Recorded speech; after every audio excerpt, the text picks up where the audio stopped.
it again.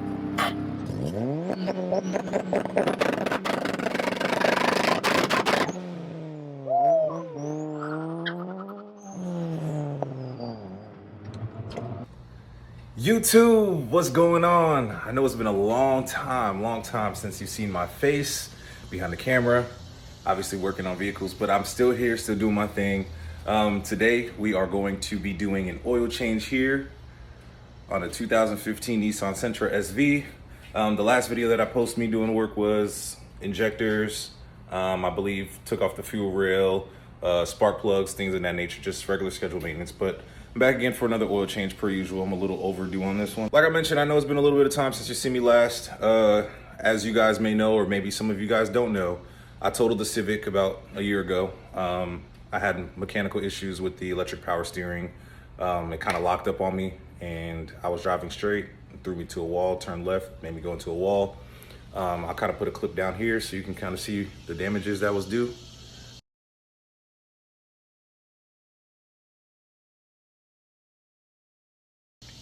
Nonetheless, I made it out alive. I walked out safely. Cars can be replaced. So yeah, that's that. That build is completely over with. I plan on revisiting it sometime soon. Just got to take care of some obligations as an adult. And yeah, we'll kind of just keep it rolling. There's a lot of big things in the works though. Probably going back with another 8th gen. So those that are wondering, yes, I'll be going back with an 8th gen.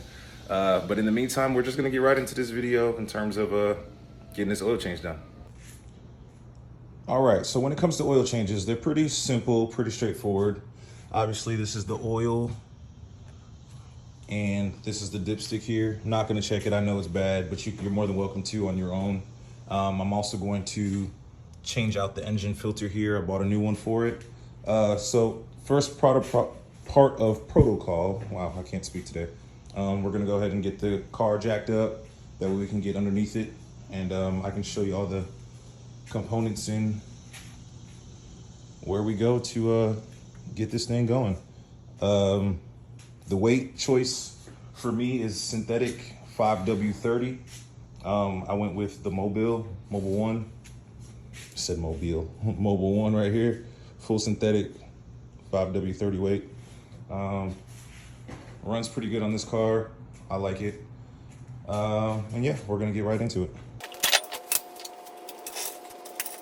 So the jack's in place, haven't started jacking it up, but I wanted to show you something. Don't mind the leaking, I had the AC on, I'm letting the car cool down.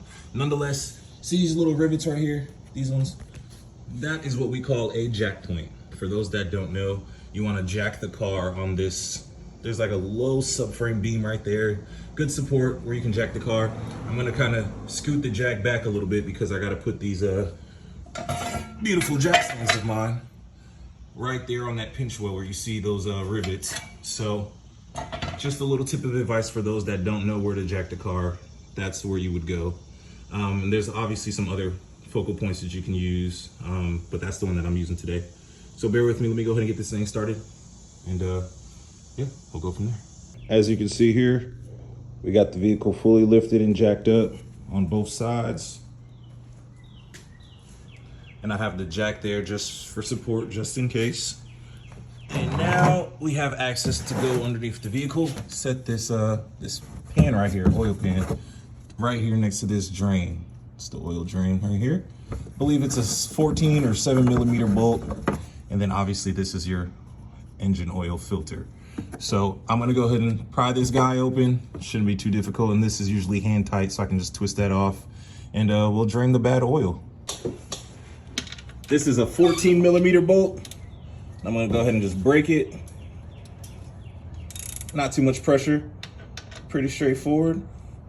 And I'm gonna get it a little bit loose so I can hand thread it. Well, not quite. And obviously the idea of this is to not create as much mess as possible. So I'm gonna get a better angle here so I can pull out. What did he say? And we just gonna go from there. So just a second here, we're gonna slowly thread this guy. And hopefully, I got my pan where it needs to be. Oil's still a little warm, but that's okay. Get it to a good spot. I'm applying some pressure So I can yank this sucker. And success.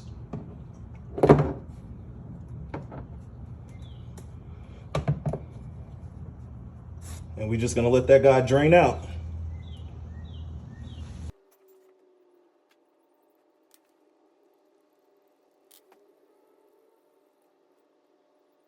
And while that's draining, I'm gonna go ahead and take this liberty to change this engine filter here. It's located in this box right here. It's pretty simple. There's usually a clip right here if I'm not mistaken. I might have lost it. Nonetheless, you remove this hose here. Let's see if I can do it with one hand, guys. So bear with me.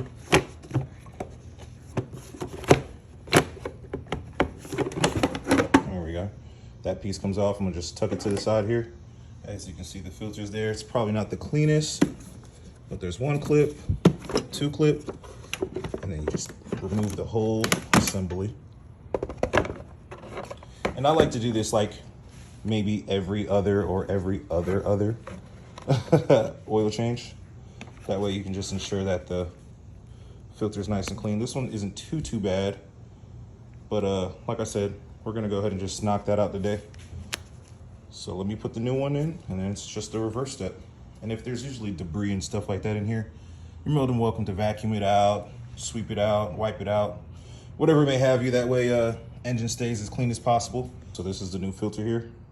There's no real specific way to put it in, but I'm gonna put the label facing downwards. Got that back in there, and we'll just reverse the step. Make sure it's in there nice and snug. Should be a clip. There you go. You can see that snug, and then you secure this clip right here. You hear that click. Same for this one. Click. New engine filter is in, and you just place the housing and go from there. I had it backwards. Just repeat the steps. Gotta put the one down here first, obviously. Not thinking smart.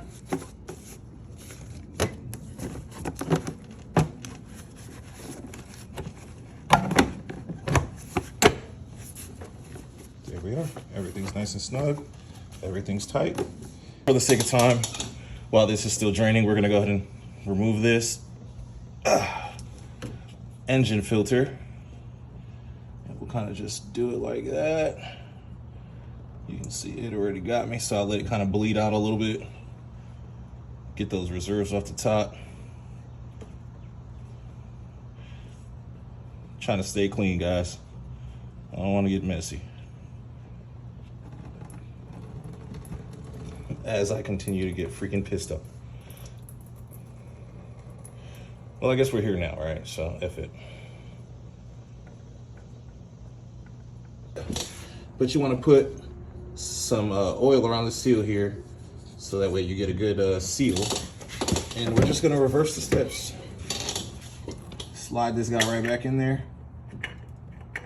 And like I said, it's gonna be hand tight, so it doesn't have to be anything crazy.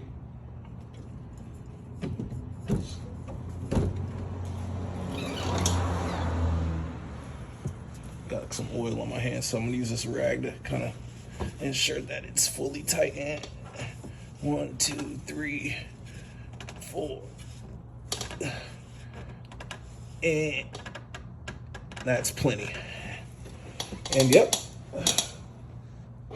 Last but not least, we're gonna go ahead and wipe this here. It's still dripping a little bit, but what we wanna do is insert that bolt back in there. Little tip of advice, this bolt here for the oil cap, make sure you change this little grommet here, the seal.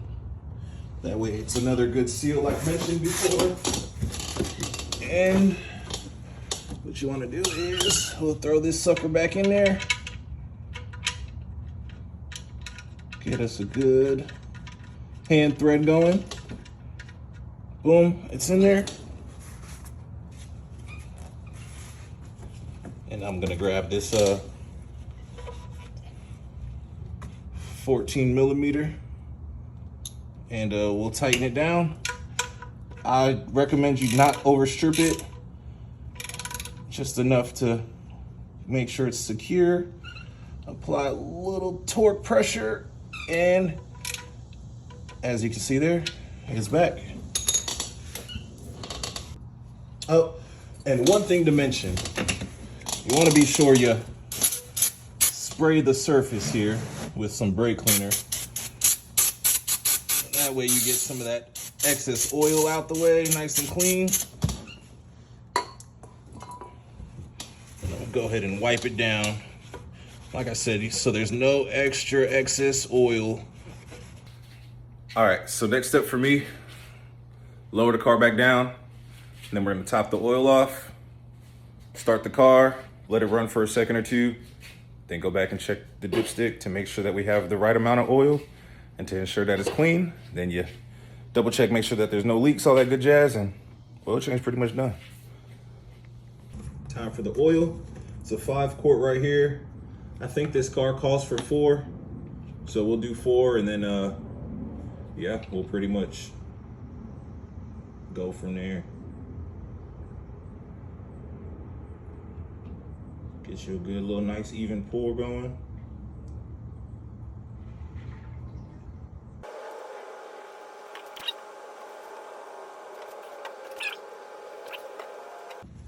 And here we go with the dipstick. We're gonna test it, check it out, see if we need to add or if we're at a good spot here. Clean it off the first wipe.